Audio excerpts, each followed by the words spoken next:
Hello everyone. मैं doctor Shyam Gupta. आप सब लोगों का मेरे YouTube channel chemistry with doctor Shyam Gupta में स्वागत करता हूं। आज हम एटॉमिक स्ट्रक्चर के अंदर बोहर मॉडल के बारे में पढ़ेंगे। एटॉमिक स्ट्रक्चर के अंदर बोहर मॉडल के बारे में पढ़ेंगे। लेकिन इस बोहर मॉडल को स्टार्ट करने से पहले मैं आपको कुछ इससे पहले जो रदरफोर्ड मॉडल था उसके बारे में बताऊंगा। जो रदरफोर्ड था वो क्या कहता है रदरफोर्ड। देखिए, रदरफोर्ड ने एक एक्सपेरिमेंट किया था ये साबित करने के लिए कि न्यूक्लियस कैसा होता है, ये न्यूक्लियस कहाँ होता है। उसने, अगर आपको याद हो पिछली क्लास का, 10th क्लास के लेवल तक आपने पढ़ा होगा कि गोल्ड यानी कि सोने की पत्र पर, गोल्ड प्लेट पर या गोल्ड पत्र पर, लीफ पर या गोल्ड पेपर के ऊपर इसने क्या किया था, अल्फा पार्टिकल्स की बम्बार्ड किया था, अल्फा पार्टिकल्स का बौछार किया था, बॉम्बार्डेड। तो इन्होंने क्या देखा कि कुछ अल्फा पार्टिकल तो ऐसे थे जो, जैसे ये मान लीजिए सोने की पत्र है और इस पर जब अल्फा पार्टिकल का बॉम्बार्डेड किया गया तो कुछ अल्फा पार्टिकल ऐसे थे जो यहाँ से इसके आर पार निकल गए। किसी एटम, सोने के अंदर क्या होते हैं, गोल्ड है, गोल्ड के अंदर एटम होंगे, एटम के ऊपर, एक तरह से एटम के ऊपर इसने बॉम्बार्डेड किया। तो क्या देखा कि कुछ तो पार्टिकल्स जो अल्फा पार्टिकल्स हैं वो आर पार निकल गए। यानी कि इसने क्या बताया रदरफोर्ड ने कि जो एटम है उसका अधिकांश हिस्सा, मैक्सिमम पोर्शन जो होता है, मैक्सिमम पोर्शन जो है एटम का, वो कैसा है, खाली है, एम्प्टी। ठीक है। कुछ ऐसे थे जो रिफ्लेक्ट हो गए, जैसे ये यहाँ से टकराया और रिफ्लेक्ट हो गए इस तरह से। ठीक है। लेकिन कुछ पार्टिकल ऐसे थे, जो सबसे महत्वपूर्ण था, ये टकराया और उस वापस 180 डिग्री पर, यानी इसी लाइन पर, मान लीजिए आप, टकरा के 180 डिग्री पर वापस रिटर्न हो गया। तो इसने क्या बताया कि कोई सेंटर में, यानी कि यहाँ पर कोई ऐसी चीज है जो पॉजिटिवली चार्ज है, बिकॉज अल्फा पार्टिकल भी कैसा होता है, पॉजिटिव चार्ज। जो अल्फा पार्टिकल होता है ये भी पॉजिटिवली चार्ज होता है। तो ऐसी कोई चीज़ है जो यहाँ पर सेंटर में, जो उससे, जिससे ये अल्फा पार्टिकल टकराया इस डायरेक्शन में, यहाँ पर ऐसी कोई चीज़ है जिससे अल्फा पार्टिकल इस डायरेक्शन में टकराया और वापस इसी डायरेक्शन में लौट गया। यानी कि ये पॉजिटिव पार्टिकल आके टकराएगा, पॉजिटिव से रिफ्लेक्ट होगा। तो रदरफोर्ड क्या बोलता है कि कोई एटम के सेंटर में एक ऐसी चीज़ है जिस पर पॉजिटिव चार्ज है, वो पाई जाती है, उसे बाद में क्या कहा गया, न्यूक्लियस कहा गया। ये रदरफोर्ड ने कह दिया। ठीक है। लेकिन बाद में ये तो रदरफोर्ड का एक्सप्लेनेशन काफ़ी अच्छा रहा और इसने न्यूक्लियस के बारे में बता दिया।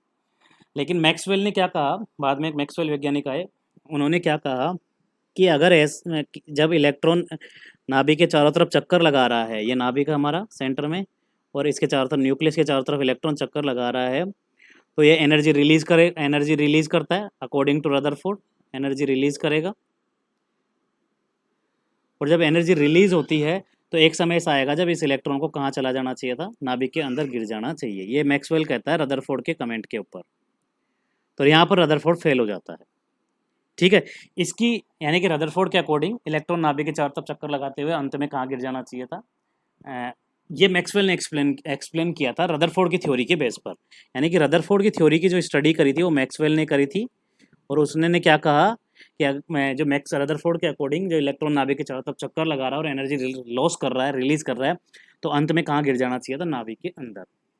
लेकिन अगर ऐसा होता तो जैसे मैंने पहले भी बताया है, अगर ऐसा होता तो जो एटम है वो अपना अस्तित्व खो देगा।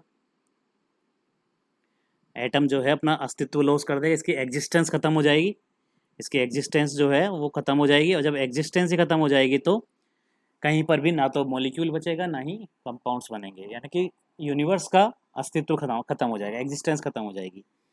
ठीक है। तो इसी को सुधार करने के लिए बाद में बोहर आया। तो बोहर ने क्या बताया कि नहीं, ऐसा नहीं होता है कि इलेक्ट्रॉन नाभिक के चारों तरफ चक्कर लगाते हुए एनर्जी लॉस करता है।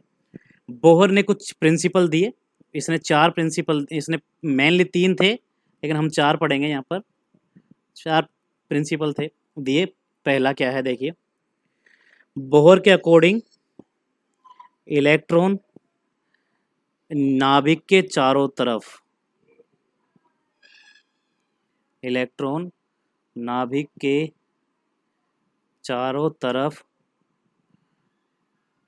स्थायी वृत्ताकार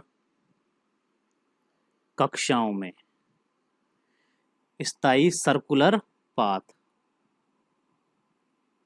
या सेल, कक्षाओं में, कक्षा को क्या बोलते हैं, सेल में चक्कर लगाता है। ये कौन कहता है, रदरफोर्ड कहता है, सॉरी बोर कहता है। स्थायी वृत्ताकार कक्षाओं में चक्कर लगाता है।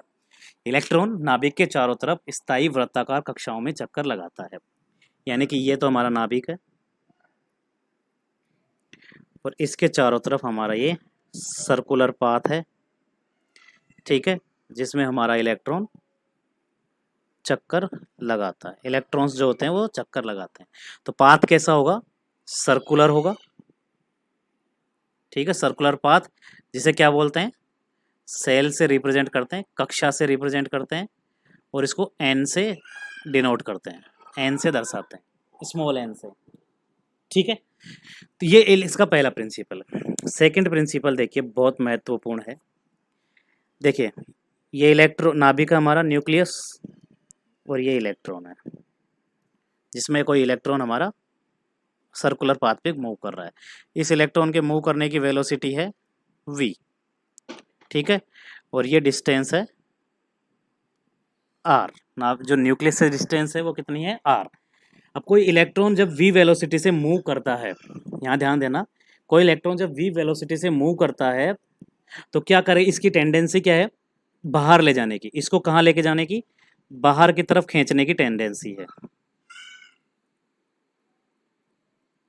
जो v वेलोसिटी है वो हमेशा कहाँ काम करती है, आउटसाइडर काम करती है, आउटसाइड की तरफ काम करती है, ठीक है, बाहर की तरफ काम करती है।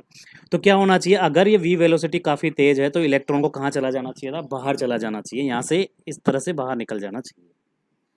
लेकिन एट ए टाइम जिस समय तो इस जो बाहर की तरफ जो v वेलोसिटी की वजह से जो फोर्स लग रहा है उसे बोलते हैं सेंट्रीपिटल फोर्स, अभिकेंद्रीय बल,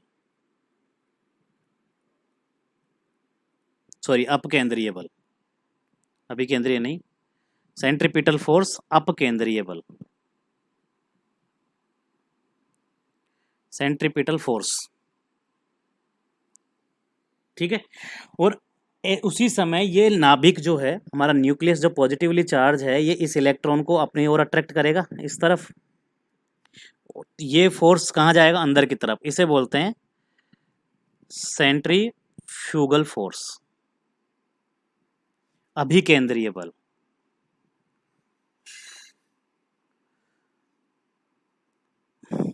ठीक है। तो ये सेंट्रीपिटल फोर्स और सेंट्रीफ्यूगल फोर्स दो फोर्स काम कर रहे होते हैं जब कोई इलेक्ट्रॉन नाभिक के चारों तरफ घूम रहा होता है, राउंड सर्कुलर पाथ में चक्कर लगा रहा होता है। तो जो ये सेंट्रीपिटल फोर्स है इसका काम क्या है, इस इलेक्ट्रॉन को बाहर की तरफ लेके जाना, और सेंट्रीफ्यूगल फोर्स का काम कहाँ है, इस इलेक्ट्रॉन को कहाँ लेके आना, अंदर की तरफ लेके आना। अगर दोनों में से कोई भी फोर्स, अगर सेंट्रीपिटल फोर्स ज़्यादा हुआ तो इलेक्ट्रॉन बाहर की तरफ चला जाएगा, इलेक्ट्रॉन यहाँ चला जाएगा इस तरफ, ठीक है। और अगर सेंट्रीफ्यूगल फोर्स ज़्यादा हुआ, अगर सेंट्रीफ्यूगल फोर्स ये वाला ज़्यादा हुआ तो इलेक्ट्रॉन कहाँ चला जाएगा, अंदर की तरफ। अब अगर लेकिन बोर क्या कह रहा है, नहीं, लगातार स्थायी वृत्ताकार कक्षाओं में चक्कर लगातार वो तभी पॉसिबल है जब सेंट्रीफ्यूगल फोर्स और सेंट्रीपिटल फोर्स ये दोनों एक दूसरे के बराबर हो जाएं। जब दोनों बराबर होंगे तो क्या होगा, सेंट्रीफ्यूगल अंदर ले जाने की कोशिश करेगा, सेंट्रीपिटल बाहर ले जाने की कोशिश करेगा, और अल्टीमेटली इलेक्ट्रॉन लगातार राउंड राउंड चक्कर लगाता रहेगा, कहीं भी ना तो बाहर जा पाएगा ना ही अंदर आ पाएगा, ठीक है। तो सेंट्रीफ्यूगल फोर्स किसकी वजह से है, अगर हम जनरल लैंग्वेज में बात करें तो attraction of nucleus, simply nucleus के अट्रैक्शन की वजह से। सेंट्रीपिटल किसकी वजह से है? Due to velocity. ये वेलोसिटी की वजह से जनरेट हो रहा है। ये किस तरह का है? ये रिपल्सिव फोर्स है, यानी प्रतिकर्षण करने का काम कर रहा है, रिपल्शन है। ये कैसा है? अट्रैक्शन है। तो सेंट्रीफ्यूगल फोर्स है अट्रैक्शन की वजह से, सेंट्रीपिटल फोर्स है रिपल्सन की वजह से। तो सेंट्रीफ्यूगल फोर्स की जो वैल्यू है वो तो होती है Z square upon R square के बराबर। आर क्या है? डिस्टेंस। और जो सेंट्रीपिटल फोर्स है उसकी वैल्यू होती है M V square upon R के बराबर। ठीक है, तो ये दोनों की ये याद रखनी है आपको। सेंट्रीफ्यूगल फोर्स की जो वैल्यू है Z square upon R square के बराबर है, और सेंट्रीपिटल फोर्स की वैल्यू है M V square upon R के। क्लियर? आर से स्क्वायर कैंसिल, स्क्वायर का मतलब क्या होता है? आर इंटू आर, तो एक आर कैंसिल। तो क्या इक्वेशन निकल करके आई है हमारे पास? Z E square upon R बराबर एम वी स्क्वायर। ये एक इक्वेशन निकल करके आई बोहर मॉडल के दूसरे प्रिंसिपल से। ठीक है, तो बोहर मॉडल का दूसरा प्रिंसिपल क्या कहता है? एक दो तरह के फोर्स काम करते हैं, एक सेंट्रीफ्यूगल फोर्स और एक सेंट्रीपिटल फोर्स। सेंट्रीफ्यूगल फोर्स अंदर की तरफ लगता है, सेंट्रीपिटल फोर्स बाहर की तरफ लगता है। तो सेंट्रीपिटल फोर्स किसकी वजह से है? Due to velocity. और सेंट्रीफ्यूगल किसकी वजह से? अट्रैक्शन ऑफ न्यूक्लियस की वजह से। वैल्यू क्या है सेंट्रीफ्यूगल की? Z square upon R square के बराबर, और सेंट्रीपिटल की M V square upon R के बराबर। तो एक निकल कर क्या है formula? Z square upon R बराबर एम वी स्क्वायर। ठीक है, चलिए थर्ड प्रिंसिपल क्या कहता है इसका? बोर कहता है थर्ड प्रिंसिपल में इलेक्ट्रॉन केवल उन्हीं कक्षाओं में चक्कर लगाता है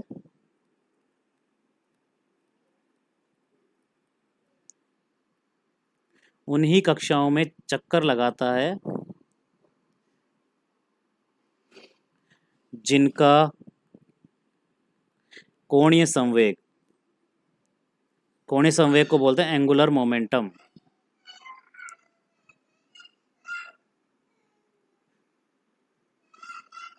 जिनका कोणीय संवेग एंगुलर मोमेंटम, और इसकी वैल्यू होती है एम वी आर के बराबर। ठीक है, एंगुलर मोमेंटम की वैल्यू है एम वी आर के बराबर। ठीक है, एंगुलर मोमेंटम को रिप्रेजेंट करते हैं मोमेंटम मल्टीप्लाई बाई डिस्टेंस, और मोमेंटम होता है मास इनटू वेलोसिटी। तो मास तो हो गया m, वेलोसिटी हो गया v, और डिस्टेंस हो गई r। तो एंगुलर मोमेंटम हो गया एम वी आर। तो इलेक्ट्रॉन केवल उन्हीं कक्षाओं में चक्कर लगाता है जिनका एंगुलर मोमेंटम का मान, यानी कि एम वी आर का मान h अपॉन 2 पाई का पूर्ण गुणज, कंप्लीट इंटीग्रल।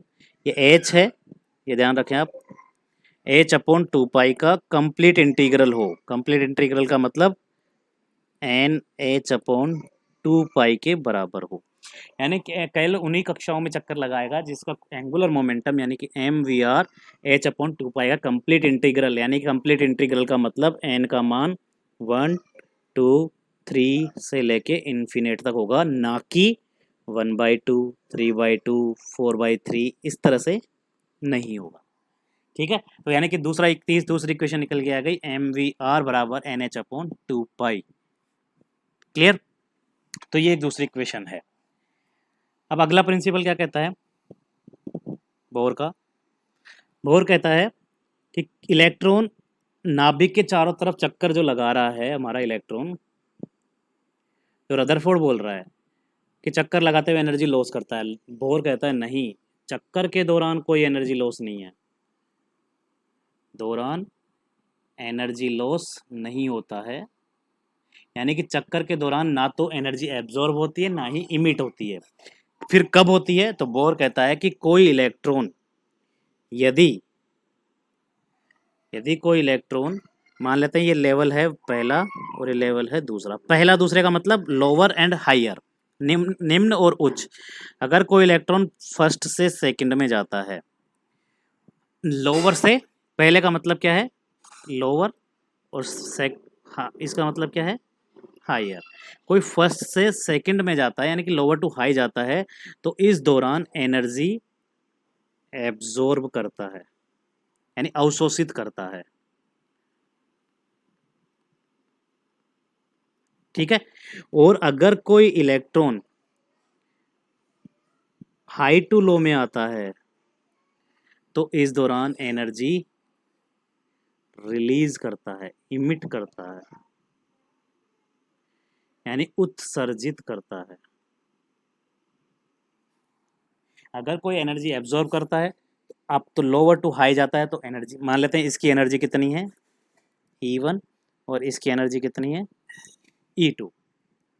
तो जब हाई टू लो जाता है, सॉरी लो टू हाई जाता है तो एनर्जी एब्जॉर्ब करता है, और जब लो हाई टू लो में आता है यानी कि ऊपर से नीचे आता है तो एनर्जी रिलीज करता है, लेकिन चक्कर लगाते हुए नहीं करता, ये ध्यान रखें आप।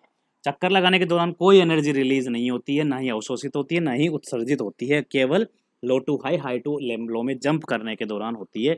और ये जो एनर्जी रिलीज या अवशोषित या उत्सर्जित है, ये किसके रूप में होती है? फोटॉन्स के रूप में होती है। ये जो एनर्जी रिलीज है ये किस रूप में होती है? फोटोन के रूप में होती है। और फोटोन की एनर्जी बराबर किसके बराबर होती है? एच म्यू के बराबर होती है। तो यानी कि E2 माइनस E1 जो एनर्जी चाहिए लो टू हाई में जाने के लिए, वो कितने के बराबर है? एच म्यू के बराबर है। यानी कि डेल्टा E बराबर एच म्यू। किसके रूप में होती है? फोटोन्स के रूप में होती है। और फोटोन की एनर्जी किसके बराबर होती है? एच म्यू के बराबर होती है। अब मैं आपको यहाँ बताने जा रहा हूँ, म्यू बराबर होता है C अपॉन लेमड़ा। ठीक है, तो यहाँ पर पुट करें तो क्या हो जाएगा? H C upon lambda. और 1 अपॉन लेमड़ा बराबर होता है म्यू बार। ये मैं बताऊँगा क्या चीज़ है। तो 1 अपॉन लेमड़ा, इसको ऐसे लिख सकते हैं सिंपली, मैं क्लियर करके बता रहा हूँ, H C into 1 upon lambda लिख सकते हैं इसको। ठीक है, तो 1 अपॉन लेमड़ा बराबर क्या हो जाएगा? Mu bar. तो डेल्टा ई बराबर क्या हो गया? एच म्यू बराबर एच सी अपॉन लेमड़ा बराबर एच सी म्यू बार। तो ये डेल्टा ई के 3 फॉर्मूले आ गए। डेल्टा ई बराबर एच म्यू, यानी कि E2 माइनस E2 का मतलब क्या है? कोई हायर एनर्जी लेवल। E1 का मतलब लोअर एनर्जी लेवल। मतलब अगर 1 से 3 में जाएगा, कोई पूछ ले आपसे क्वेश्चन, तो वो क्या हो जाएगा? E3 minus E1। 2 से 3 में जाएगा तो हायर कितना हो गया? E3। लोअर कितना हो गया? E2। ऐसा ना समझे कि ये E2 1 है और E1 यानी कि लोअर और E2 मतलब हायर। कोई 1 से 4 में जाएगा तो यानी कि E4 माइनस E1। ठीक है, तो इस तरह से आप थोड़ा याद ध्यान रखें। तो E2 माइनस E1 और किसके बराबर होगा? एच म्यू के बराबर होगा, यानी डेल्टा ई एच म्यू के बराबर होगा। तो डेल्टा म्यू का मान हमने रखा है सी अपॉन लेमड़ा, और फिर अगर 1 अपॉन लेमड़ा बराबर क्या हो गया? Mu bar. अब ये है क्या चीज़ यहाँ पर? आप वापस देखते हैं एक बार। डेल्टा ई बराबर क्या आ गया? H mu H C upon lambda या H C mu bar. H क्या है? प्लांक कांस्टेंट, प्लांक नियतांक। एच का मतलब है यहाँ पर प्लांक नियतांक, और इसकी वैल्यू होती है 6.6 इंटू 10 की power minus 34 joule into second.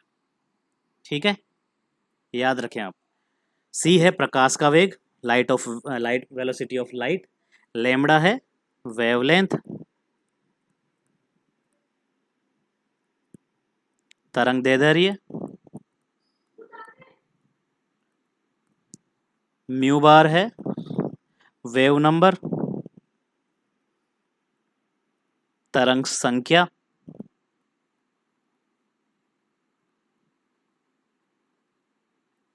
ठीक है, और म्यू है फ्रीक्वेंसी, आवृत्ति।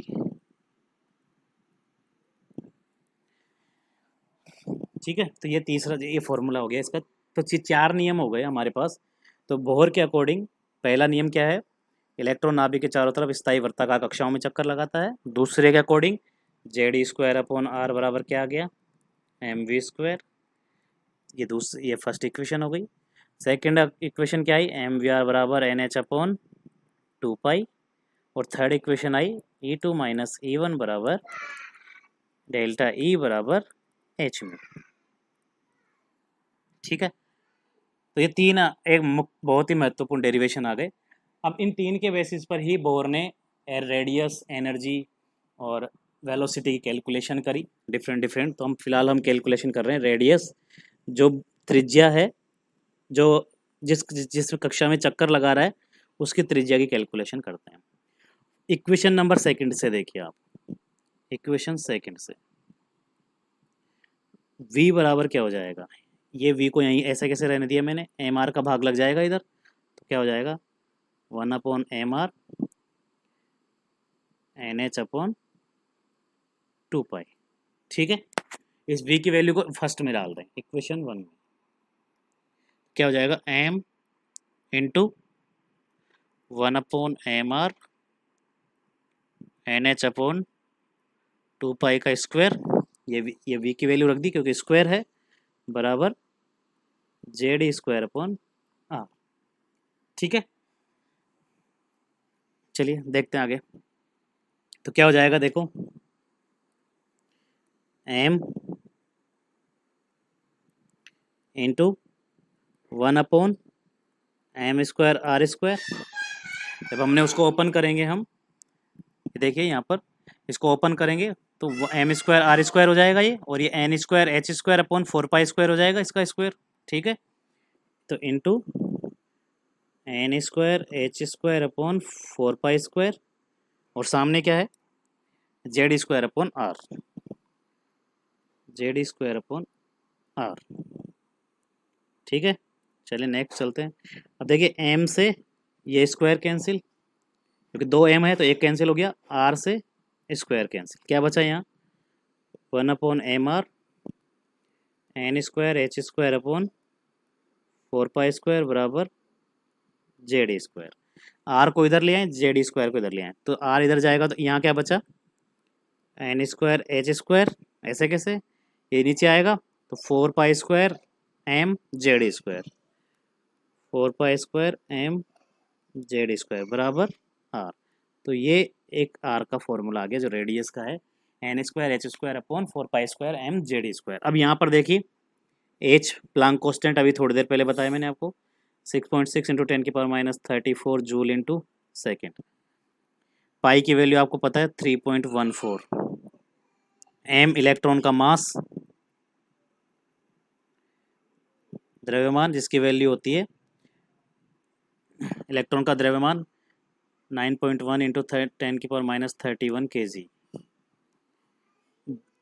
E है आवेश, तो 1.6 × 10⁻19 कूलाम्ब। ठीक है, Z क्या है, परमाणु क्रमांक, एटॉमिक नंबर,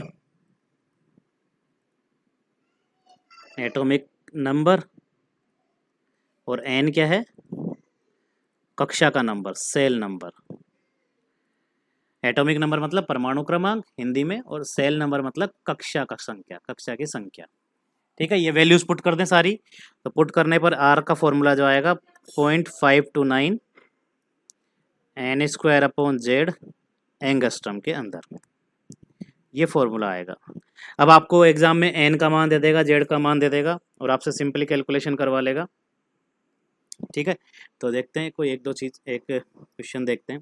तो r का मान आ गया हमारे पास 0.529 n²/z एंगस्ट्रम के अंदर। ठीक है, तो मान लीजिए आपसे कह दे कि हाइड्रोजन एटम के लिए n बराबर थर्ड सेल में की रेडियस बताइए, आपको r पूछना है थर्ड सेल की। तो देखिए r बराबर क्या हो गया 0.529, n का मान 3 का स्क्वायर, और हाइड्रोजन के लिए परमाणु क्रमांक कितना होता है 1, सिंपली गुणा करेंगे तो आ जाएगा। तो ये कितना हो गया 9 × 0.529,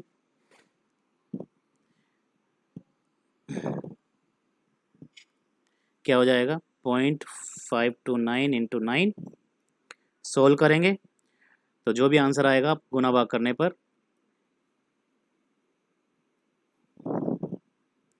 26 का 2 6 2 47 अप्रोक्सीमेटली 4.76 एंगस्ट्रम आंसर आ जाएगा, ये रेडियस का। इसी तरह आपसे कह दे हीलियम के लिए पूछ ले आपसे, तो हीलियम का जेड कितना हो जाएगा 2। कोई जो कक्षा के बारे में पूछे आपसे मान लीजिए दूसरे के लिए पूछे तो n बराबर 2 हो गया, तीसरे के लिए पूछे 4 हो जाएगा। इसी तरह हीलियम प्लस की बात करेगा ये। इसी तरह किसी एटम के लिए पूछे आप कैलकुलेट कर सकते हो। तो इस तरह से ये बोर का मॉडल का हमने रेडियस कैलकुलेट करी।